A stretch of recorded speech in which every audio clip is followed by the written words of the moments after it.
I will send out this article. You should read it in its entirety. It's from Salon. It's from Sandy Tolan, and originally written in TomDispatch.com.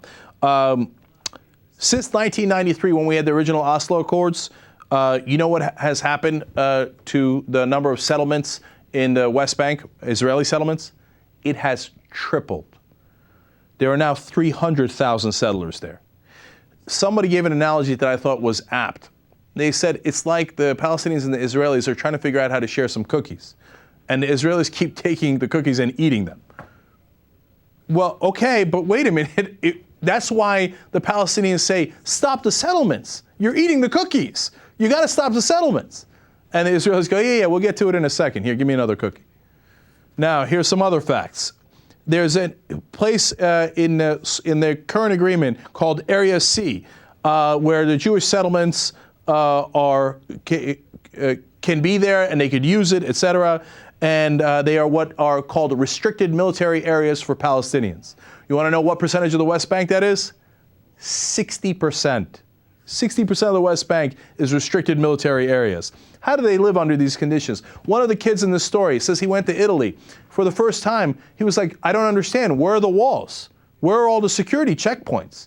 He literally didn't understand. He didn't know that the rest of the world doesn't have to go to a security checkpoint to get anything done. He didn't understand where the walls were. This is how they've been living for 45 years. All right, the separation barrier that was supposed to, it's okay, separate the two sides, etc. Oops, what do you know? It took 10% of the Palestinian land. Golly gee willikers, I don't know how that happened. They just happened to swallow up another set of cookies. But just Palestinians, don't try to get statehood. Just stay there. Know your place. Let us eat all of your cookies, and then we'll come back and talk about whether you should get any. All right, here's another fact. During the Oslo Accords, what the Palestinians already agreed to was only 22% of the historic Palestine. And now the Israelis are saying 22% of the original. It's too much for you guys. We're going to swallow up more of it. And then, finally, get a load of this fact. Since 1967, 650,000 to 700,000 Palestinians have been jailed by Israel. According to one calculation, that is 40% of the adult male Palestinian population. 40%. But as they grow tired of living under that occupation for the last 45 years and having almost all of their men locked up, and these checkpoints, again, I tell you to read the article because the humiliation at these checkpoints is sickening.